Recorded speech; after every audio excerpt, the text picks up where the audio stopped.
सभी को जय जिनेन्द्र। मंगलम भगवान वीरो मंगलम गौतम गणी मंगलम कुंद कुंदाध्यो जैन धर्मोस्तु मंगलम। मंगलम स्थूल भद्राय जैन धर्मोस्तु मंगलम। ओम नमो अरिहंताणम।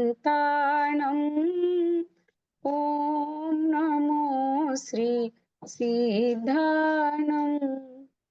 ओम नमो आयरियाणम। ओम नमो ओजायाणम। नमो लोए सब साहुणम। ऐसो पंच नमोकारो सव्य पावम पणासनो मंगलाणं च सविसिं पडवं भवै मंगलम। पडवं भवै मंगलम। सभी को जय जिनेन्द्र और जीतू भाई को सादर नमन और अभिनंदन। गुरु के पद पर आसीन आपका बार बार वंदन करते हुए आज हम पुनः समय सार की कक्षा में उपस्थित हुए हैं। समय सार यानी आत्मा के सार की कक्षा में, जो हमें भेद विज्ञान की बात बताता है, और वह भेद विज्ञान है शरीर और आत्मा क्या भेद, दोनों में क्या अंतर है, एक जड़ है और एक चेतन है, और किस तरह से हम इसको अनुभूत कर सकते हैं, उसका विज्ञान वो है समय सार। और हमारे गुरुजी जीतू भाई हमें मिले हैं इसका स्वाध्याय कराने के लिए। ये हमारे लिए और बहुत ही सौभाग्य की बात है। और इस अध्यात्म की गंगा में आइए, हम जिन श्लोकों को हमने कर लिया है उनके बाद हम आगे की गाथाएं पढ़ेंगे आज पुनः, और किस तरह से धीरे धीरे हमारी डुबकियां और गहरी होती जाएंगी और ज्यादा हम उसमें उसका रसपान कर सकते हैं, उसे महसूस करने की ओर बढ़ सकते हैं, जिसको कि हम बराबर हर कक्षा में कहीं ना कहीं थोड़ा थोड़ा महसूस करते जा रहे हैं। तो मंच में सौंपती हूँ ज्यादा समय नहीं लेते हुए। जीतू भाई, आपका बहुत बहुत स्वागत है मंच पर, अगली गाथा के लिए और पुरानी गाथा के रिवीजन के लिए भी उससे जुड़ने के लिए भी। धन्यवाद, आपको प्रणाम और सभी का स्वागत करता हूं। कुंद कुंदाचार्य जी विरचित समयसार महाग्रंथ का हम स्वाध्याय कर रहे हैं। समयसार ग्रंथ का स्वाध्याय अपने आप में एक अनुपम अवसर है।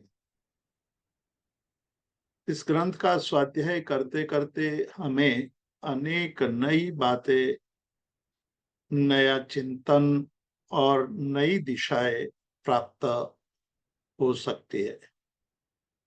ये केवल पढ़ने या सुनने के लिए नहीं है, पढ़कर और सुनकर तदनुसार जीवन जीने का यह ग्रंथ है।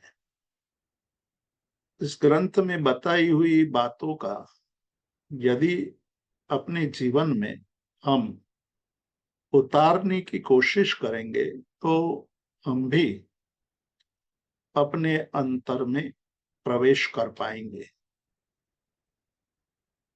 अंतर में प्रवेश करना अत्यंत दुष्कर है, और इस प्रकार के ग्रंथों का स्वाध्याय वैसे भी दुष्कर है। उपाध्याय यशोविजय जी 8 दृष्टियों पर योग दृष्टि समुच्चय नाम के ग्रंथ के अंत में एक बात कहते हैं, और वो बात बहुत ही मार्मिक है और मार्मिक ढंग से कहते हैं। वो कहते हैं कि गुह्य भाव तेह सु कहिए जेहसु अंतर भांजे रे।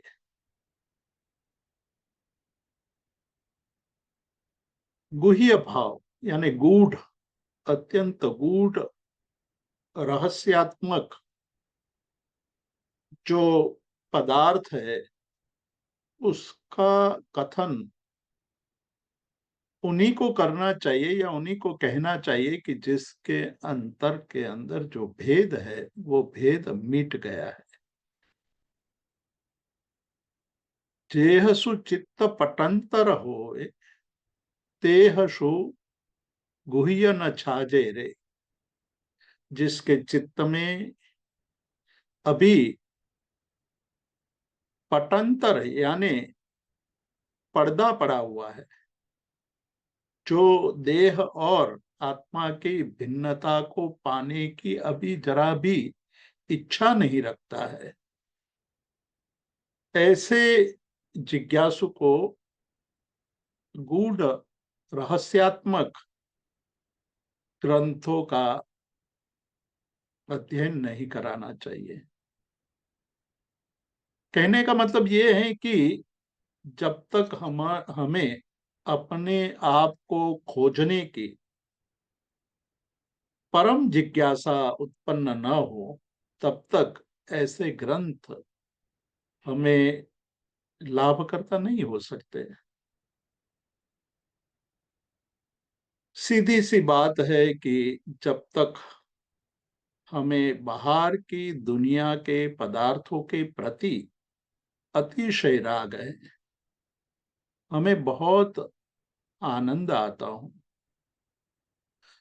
बाहर के पदार्थों की प्राप्ति को देखकर पाकर हम आनंदित हो जाते हो, उनके लिए इस प्रकार के ग्रंथों का कथन करना, स्वाध्याय करना व्यर्थ हो जाता है। जिसकी दृष्टि अभी बाहर ही बाहर घूम रही है, उनको अंतर में क्या पड़ा है, कैसा है, अंदर से हमें क्या प्राप्त करना है, उसका कभी भी बोध नहीं हो सकता है। इसलिए आवश्यक यह है कि हमें अपने अंदर भीतर में जाने की इच्छा प्रकट हो। वो कब हो सकती है, सर कैसे रिलीज हो गई है। क्या हो रहा है, वो कब हो सकती है, कैसे हो सकती है? जब तक बाहर के पदार्थों को, बाहर की दुनिया को, भौतिक पदार्थों की व्यर्थता का हमें बोध न हो। व्यर्थ है ऐसा जब हमें पता चलेगा, तभी तो भीतर में प्रवेश हो पाएगा। जब तक हम बाहर के पदार्थों में सुख खोजते रहेंगे, तब तक भीतर जाने का संभव नहीं है। और जब तक इस प्रकार का अज्ञान पड़ा हुआ है, तब तक हमें अंतर में प्रवेश करने का मन भी नहीं होगा। इसलिए आवश्यक है कि हमारा जो अज्ञान है, हमारे अंदर पड़ा हुआ जो भ्रम है, उस भ्रम को तोड़ना है, अज्ञान को तोड़ना है, ज्ञान हमारे अंदर प्रकट हो। पिछले स्वाध्याय में हमें देखा था कि उसमें कहा था कि जो द्रव्य कर्म है, रागादिक भाव कर्म है, शरीरादिक नो कर्म है, यह मैं हूं और ये कर्म नो कर्म मेरे हैं, ऐसी बुद्धि जब तक रहेगी तब तक जीव अप्रतिबुद्ध यानी अज्ञानी है। शब्द का प्रयोग किया है अप्रतिबुद्ध। हम जब किसी के अंदर से जागृति आ जाती है, जब वो अंदर से जग जाता है, तो उनको हम कहते कि प्रतिबोधित हो गया, उनको प्रतिबोध हो गया है। जैसे हम कहते हैं कि चंड कौशिक को श्रमण भगवान महावीर ने बुज्ज बुज्ज चंड कौशिक ये कहा था कि बोध प्राप्त करे तो जागृत हो जाए। तो प्रतिबोध यानी कि अंतर से जागृति आ जाए, अंदर की जागृति। अंदर की जागृति बाहर की व्यर्थता को जानने के बाद आती है। बाहर की व्यर्थता का मतलब है कि बाहर जो कुछ भी है वो मुझे सुख नहीं दे सकते, बाहर जो कुछ भी है वो मुझे आनंद नहीं दिला सकते, बाहर के पदार्थ मुझे शांति नहीं दिला सकते हैं। ऐसा अंदर से स्पष्ट निश्चय हो जाए तब अंतर में प्रवेश होता है। मैं करता हूं, मेरे द्वारा हुआ, ये मेरा किया हुआ है, ये सब हमारी भ्रांति है। उस भ्रांति को तोड़ना है, और उस भ्रांति को तोड़ने के लिए यहाँ अलग अलग शब्दावलियों का प्रयोग किया है। उस शब्दावली में कहने का एक मतलब एक ही है कि जागृत होना चाहिए। कर्म नो कर्म की बात कह करके आज एक दूसरे ही ढंग से हमें जगाने की कोशिश कर रहे हैं। अज्ञानी आत्मा कैसा होता है और ज्ञानी आत्मा कैसा होता है, उसका भेद हमें समझ लेना चाहिए। जब भेद समझ में आ जाता है तो पदार्थ को हेय और उपादेय के आधार पर हम ग्राह्य और त्याज्य कर सकते हैं। जब तक वो भेद नहीं, विवेक नहीं है, जब तक हम अलग नहीं कर पाते, तब तक तो हम बाहर ही बाहर घूम रहे होते हैं। कुंद कुंदाचार्य 20वीं गाथा में जिन शब्दों का प्रयोग करके हमें समझाते हैं, वो प्रयोग है अहम इदम, अहम एदम, एदम अहम। मैं यह हूं और यह मेरा है, या यह मैं हूं। दो बातें की हैं कि यह मैं हूं। हम जब अपने यात्रा पर जाते हैं, कहीं घूमते हुए, 20वीं गाथा पर आइए। 20वीं, ये सब पिछले साल हो गया था, पिछले सप्ताह हो गया था। हाँ बस, हम जब प्रवास में जाते हैं मित्रों के साथ, कहीं हिल स्टेशन पर गए या समुद्र के किनारे पर घूम रहे हैं या किसी पार्क में जाते हैं, और हम अपनी स्मृति के लिए फोटो खींचते हैं।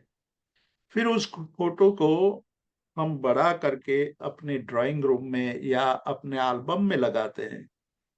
उसके बाद कोई उस फोटो को देखता है तो हम कहते हैं कि यह मैं हूं। वो फोटो के चित्र के सामने अंगुली रख करके कहते कि ये मैं हूं, ये मेरा मित्र है, ये मेरा भाई है, ये मेरा पुत्र है। ये बातें हम करते हैं। तो क्या ये सही है? क्या ये ऐसा हम कह सकते हैं या गलत है? यहां तो स्पष्ट रूप से कह दिया है कि अहम इदम, अहम एदम, इदम अहम। यह मैं हूं और यह परद्रव्य मुझ रूप है, मेरा, मेरे स्वरूप है, अर्थात मेरा है। यह मैं हूं और यह मेरा है। ये कब तक रहता है और ये ऐसा भाव पैदा होने का मतलब क्या है, उसका जो स्वरूप है उसका चिंतन बाद में बता दिया गया है। अहम एदम, इदम अहम। फिर यहाँ तीसरा शब्द है। तीसरे शब्द में कहा है कि अहम एदस्येव।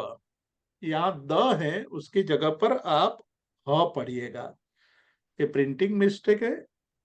अहम एदस अम्मी, अर्थात कि यह मेरा है, और ये जो परद्रव्य है उसका मैं स्वामी हूं।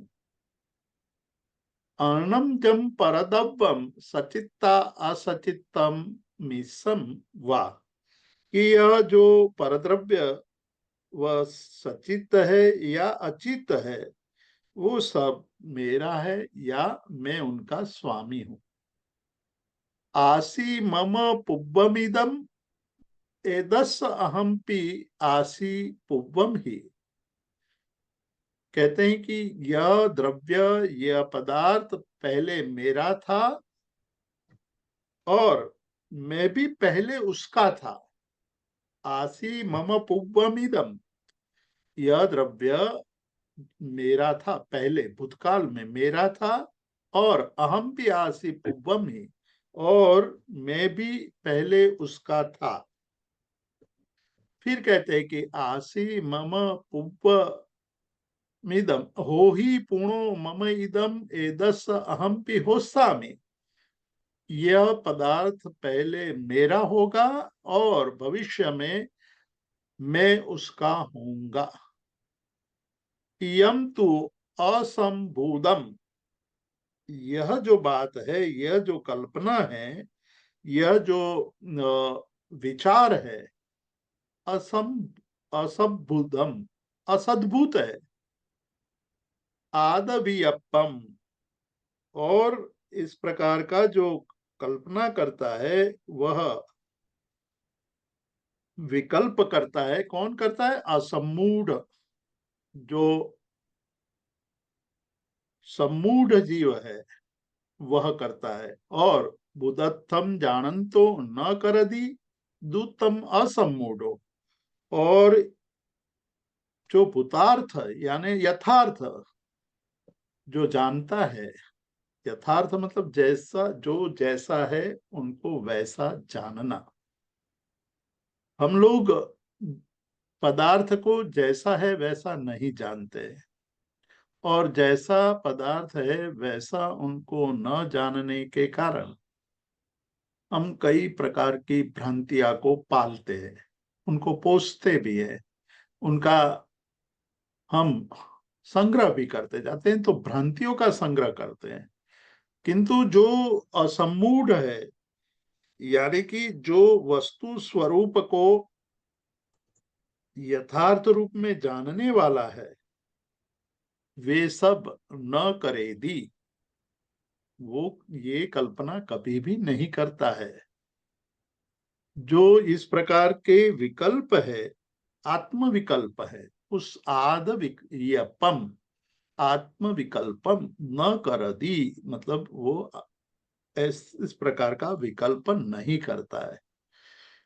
तो यहाँ दो बातें कही है कि एक सम्मूढ़ चित्त और असम्मूढ़ चित्त। तो जो सम्मूढ़, बहुत ही मूढ़ता में रहा हुआ चित्त, जो मूर्ख है, जो अज्ञानी है, जिनको भेद ज्ञान नहीं हुआ है, जिनको मैं क्या हूं और मेरा क्या है उसका बोध नहीं है, ऐसे जीवों को सम्मूढ़ चित्त कहा है, सम्मूढ़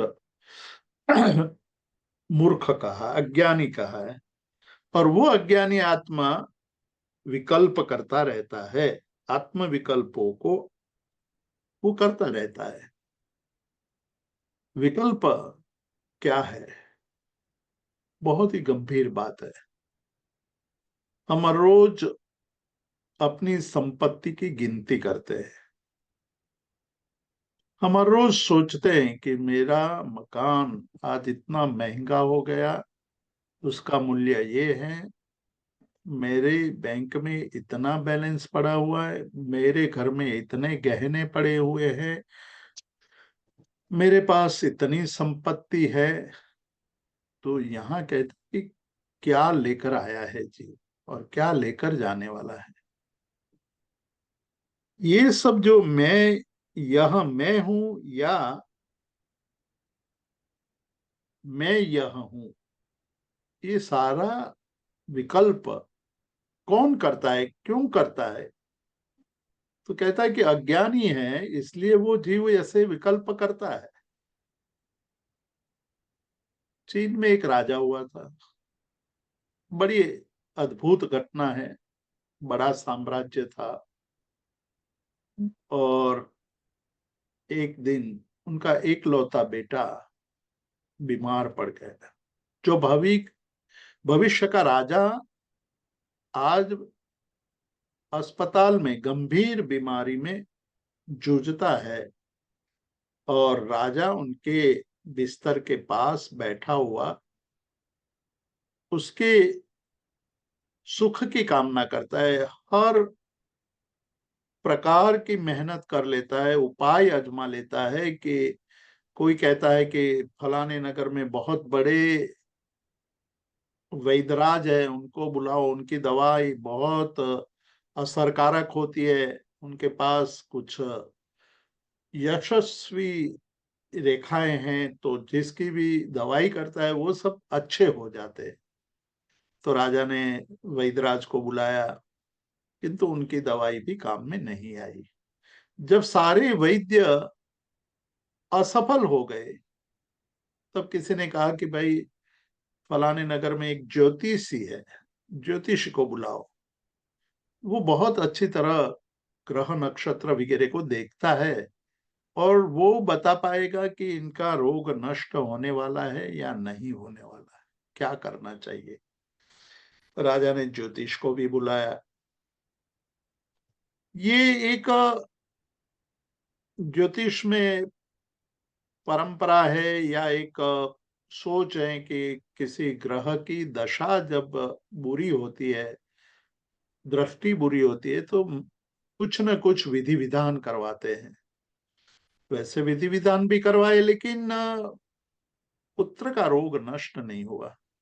तो किसी मांत्रिक को बुलाया, मांत्रिक से भी रोग शांत नहीं हुआ। तांत्रिक को बुलाया, उससे भी रोग शांत नहीं हुआ। अब राजा को समझ में आने लगा था कि ये बीमारी है, वो गंभीर बीमारी है।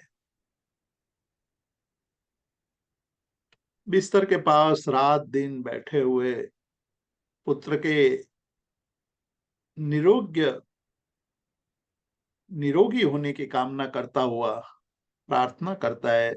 थका हुआ है, कई दिनों से सोया नहीं है। अचानक नींद आ गई और नींद में एक स्वप्न देखता है। स्वप्न में वो देखता है कि वो एक बहुत बड़े साम्राज्य का स्वामी हो गया है। बहुत बड़ा धन संपत्ति साम्राज्य उनको प्राप्त हुआ है और उनके जो मंत्रिमंडल है, सेनापति है, वो भी बहुत ही प्रभावशाली ढंग से कार्य करते हैं। उसको बहुत आनंद आता है कि मेरा साम्राज्य कितना प्रभावशाली है, मैं कितना बड़ा राजा हूं, बड़ी संपत्ति है मेरे पास, चुनिंदे सेनापति हैं, कोई भी राजा मुझे जीत नहीं पाएगा। ऐसे ऐसे बातें वो स्वप्न में देख रहा है और अचानक स्वप्न टूट जाता है। राजा जग जाता है। जग करके देखा उसने, तो पुत्र की मृत्यु हो चुकी थी। बहुत बड़े दुख का विषय था। मंत्री जी ने कहा कि राजा जी, हम आपके पुत्र को नहीं बचा पाए, हम बहुत दुखी हैं कि इतने बड़े साम्राज्य के आप स्वामी थे, हमारे पास संपत्ति की कमी नहीं थी, विश्व में से किसी भी को कुछ भी खरीद करके यहाँ हम उपस्थित कर सकते थे, लेकिन हम भी इस काम में नाकामयाब रहे। तो राजा ने कहा कि भाई चिंता मत करो। तो एक मंत्री ने पूछा कि क्यों, ये तो दुख का विषय है। तो कहा देखो, मुझे अभी नींद आ गई थी। नींद में मैंने एक स्वप्न देखा था, और ये जो पुत्र का मृत्यु हुआ है वो भी एक स्वप्न ही है। एक सोते हुए स्वप्न देखा था, एक जगते हुए स्वप्न देख रहा हूं। दोनों में कुछ भी अंतर नहीं है।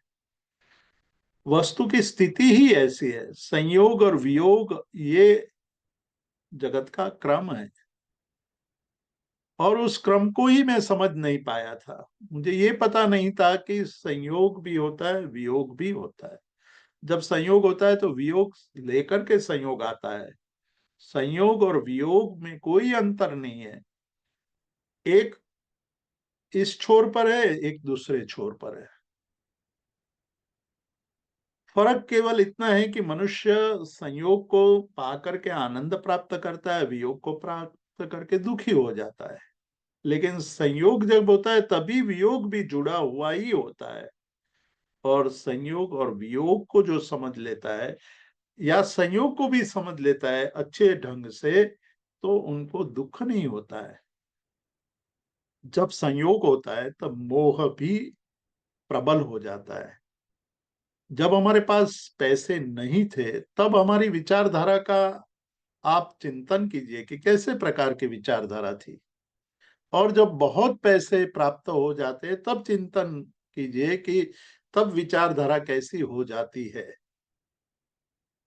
जब पैसे नहीं थे तब हम ये सोचते थे कि हमें कुछ हजारों रुपये या हजारों डॉलर मिल जाए तो हमें ज्यादा अपेक्षा नहीं है, हमें लाखों की अपेक्षा नहीं है, हमें करोड़ों की अपेक्षा नहीं है, हमें लाखों की अपेक्षा नहीं है। किंतु जब हजारों डॉलर या पैसे या रुपये प्राप्त हो जाते हैं तब चिंतन बदल जाता है, क्योंकि हम संयोग को समझ नहीं पाए हैं। तब हमारे मन में ये भाव हो जाता है कि हजारों से काम नहीं चलने वाला है, हमें तो लाखों चाहिए। लाख होगा तभी हम कुछ अच्छे घर में रह पाएंगे, तभी हम अपने आप को धनवान बता पाएंगे, लोगों के सामने हम खड़े रहेंगे, अच्छे ब्रांडेड कपड़े पहने होंगे, मूल्यवान गहने पहने होंगे, अति मूल्यवान चश्मे पहने होंगे, घड़ियां पहनी होगी। इस प्रकार के मन में विचार आने लगते हैं, और हम कहते हैं, जब वो पहनते हैं तब हम कहते हैं कि यह मेरा है। यह जो परद्रव्य है उस परद्रव्य के साथ इतना एक रूप हो जाते हैं कि परद्रव्य परद्रव्य नहीं रहता है। परद्रव्य के साथ एक रूपता के कारण हम परद्रव्य स्वरूप बन जाते हैं। अहम एदम, मैं यह हूं। तब हमें, जैसे मैंने पहले ही कहा, कि जब हम फोटो दिखाते हैं तब हम कहते हैं कि यह मैं हूं, मैं तो नहीं हुआ। ये प्रतिछाया है, और प्रतिछाया में भी वो देह की प्रतिछाया है, आत्मा की तो है ही नहीं।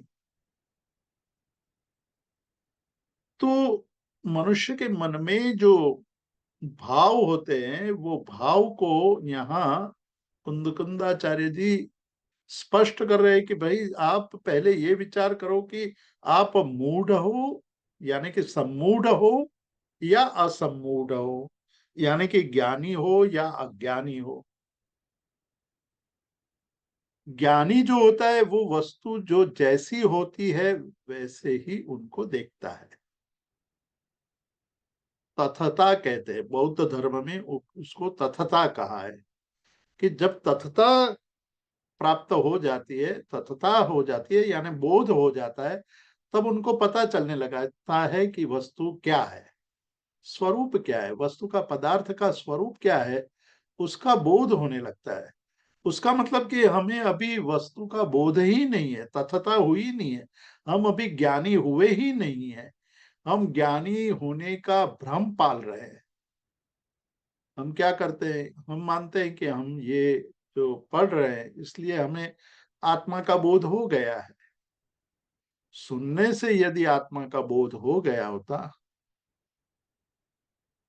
तो आज पूरे विश्व में अनेक लोग ज्ञानी बन गए होते। आचार्य हरिपत्र सूरी ने वही ग्रंथ योग दृष्टि समुच्चय में ये कहा है कि यदि ग्रंथों से आत्म तत्व का बोध हो जाता तो आज इस जगत में अनेक अनेक अनेकानेक ज्ञानी पुरुष हमें दिखाई देते हैं, क्योंकि ग्रंथों को पढ़ने वाले तो बहुत लोग हैं, ग्रंथ पढ़ करके उसकी बातें करने वाले भी बहुत लोग हैं, ग्रंथों का स्वाध्याय करने वाले भी बहुत लोग हैं, किंतु ग्रंथ को अपने अंदर उतार करके तदनुरूप जीवन जीने वाले लोग कितने होते हैं। कहते हैं कि ज्ञायरन यदि पदार्थान अतीन्द्रियानपि, अतीन्द्रिय पदार्थों का, अतीन्द्रिय पदार्थ आत्मा है, आत्मा इंद्रियों से नहीं जाना जा सकता है, आत्मा को कोई स्पर्श नहीं है कि हम उसको स्पर्श करेंगे और जान लेंगे, आत्मा को कोई स्वाद नहीं है कि हम उसका स्वाद से हम पता लगा लेंगे, आत्मा की कोई गंध नहीं है कि गंध से हम आत्म तत्व को जान ले, आत्मा का कोई रूप नहीं है कि हम उस रूप को पहचान ले, और आत्मा का कोई ध्वनि नहीं है कि उस ध्वनि से हम जान ले। अतीन्द्रिय है, मतलब उसका अनुभव हो सकता है, इंद्रियों के द्वारा उसका बोध नहीं हो सकता है, अनुभव के द्वारा हो सकता है, अनुभवात्मक तत्व है। तो ये कहा कि ज्ञायरन अति पदार्थान अतीन्द्रियान अपि, यदि अतीन्द्रिय पदार्थों का बोध शास्त्रों से हो जाता तो आज पूरे विश्व में अनेक लोग ज्ञानी बन चुके होते। कहने का मतलब ये कि पढ़ लेने से कुछ नहीं है, किताबों से कुछ नहीं होने वाला है, पढ़ करके उसके जीवन में उतारने से, किताबों का चिंतन मनन करने से।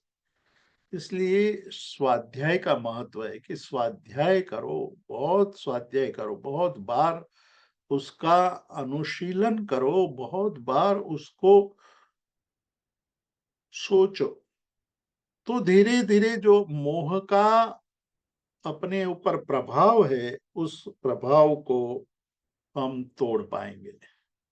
टीकाकारों ने यहाँ दृष्टांत समझने के लिए कहा है कि कोई जीव है, वो जीव ये सोचता है अग्नि और ईंधन दो चीज है, एक ईंधन और एक अग्नि, अग्नि अलग है, ईंधन अलग है, किंतु अग्नि और ईंधन को एक ही जगह पर देख करके वह कल्पना करता है कि जो अग्नि है वही ईंधन है और जो ईंधन है वही अग्नि है। जैसे लकड़ी है वो ईंधन है और अग्नि जो ईंधन से प्रकटती है, ईंधन को जब जलाया जाता है तो अग्नि प्रकट होती है। तो अहम इदम, यानी कि अग्नि ही ईंधन है या ईंधन ही अग्नि है, वो जो दोनों को एक जगह पा करके देख करके यह सोचता है कि अग्नि और ईंधन दोनों एक ही है, ऐसा मानता है।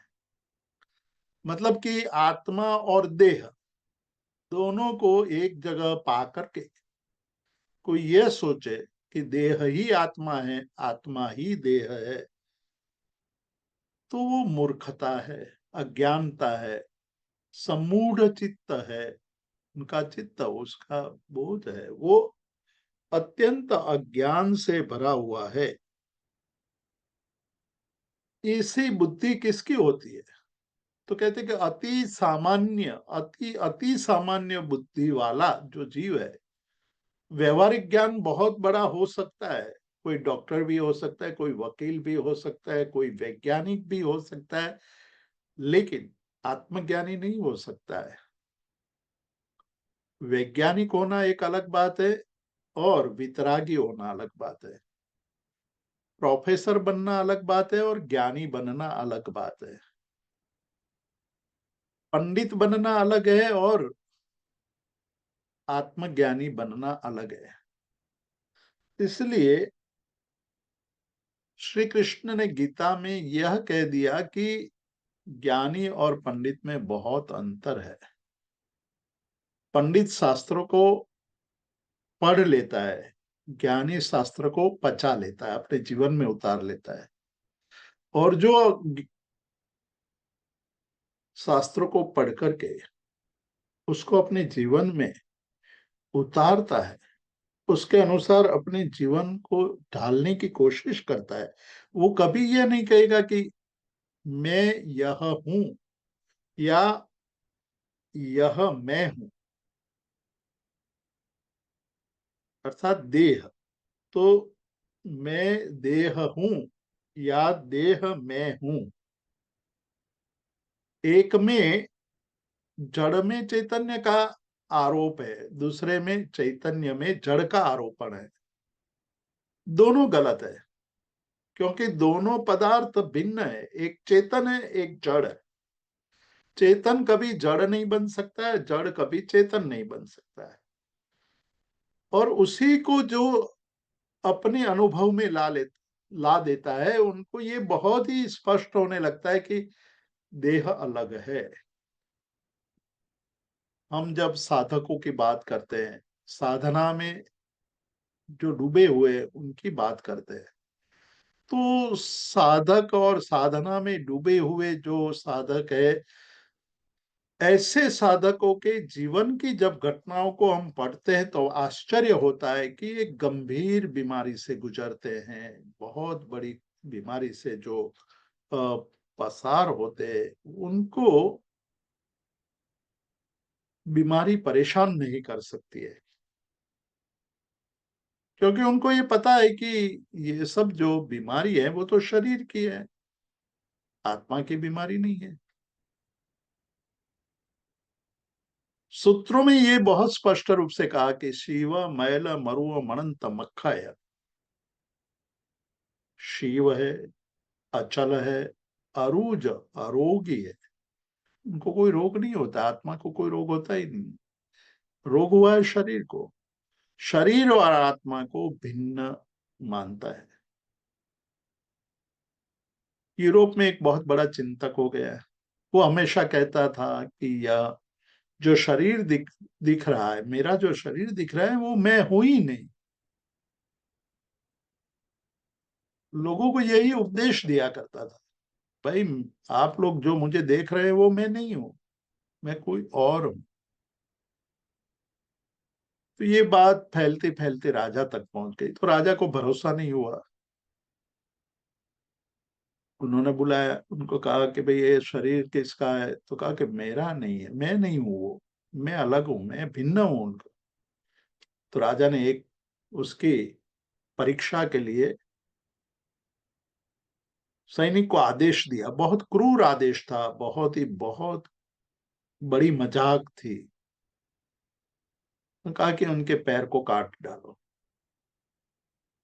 फिर देखते हैं कि वो चिल्लाता है कि नहीं, फिर उनको पीड़ा होती है कि नहीं, फिर वो रोने लगता है कि नहीं, फिर वो कहने लगता है कि नहीं नहीं ऐसा मत करो, मेरी गलती हो गई। वो कभी नहीं, वो उनका जो स्वरूप है वो सिद्ध हो जाएगा कि वो कैसा है।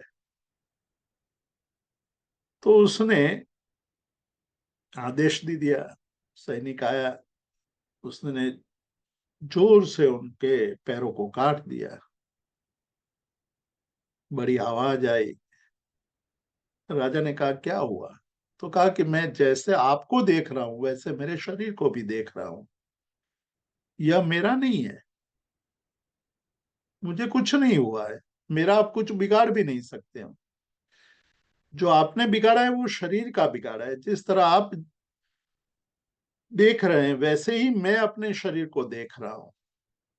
पर इतना भेद ज्ञान कब आ सकता है?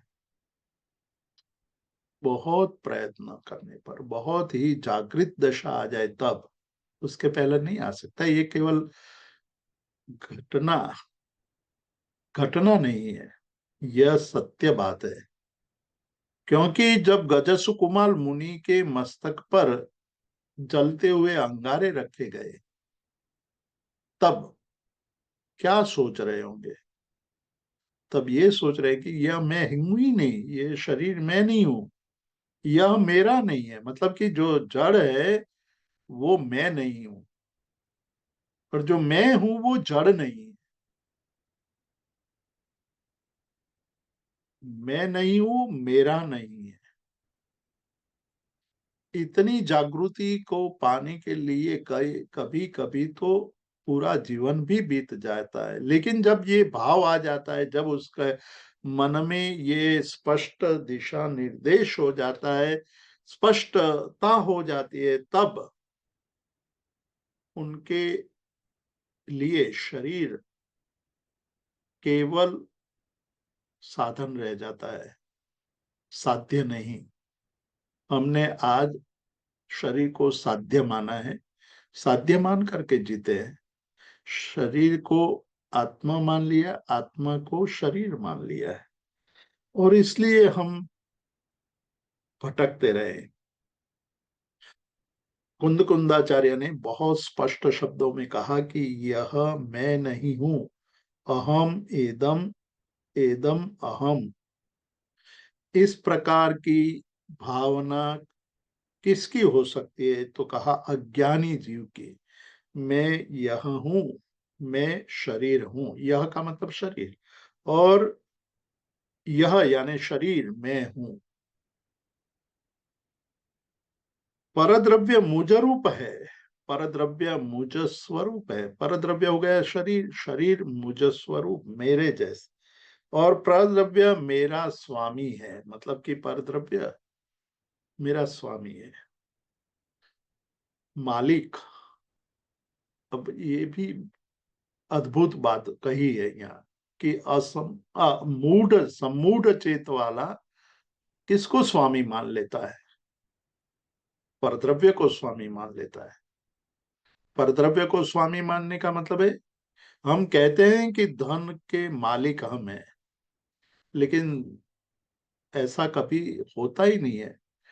धन आने लगता है, धन आता है, तब धन हमारे पर क्या करने लगता है? मालिकी करने लगता है। धन मेरा है या मैं धन का स्वामी हूं, ये गलत भ्रांति उत्पन्न हो जाती है। थोड़ा धन कम हो जाता है, थोड़ा कोई नुकसान हो जाता है, तो हम दुखी हो जाते हैं। मालिक होते तो ऐसा नहीं होता है।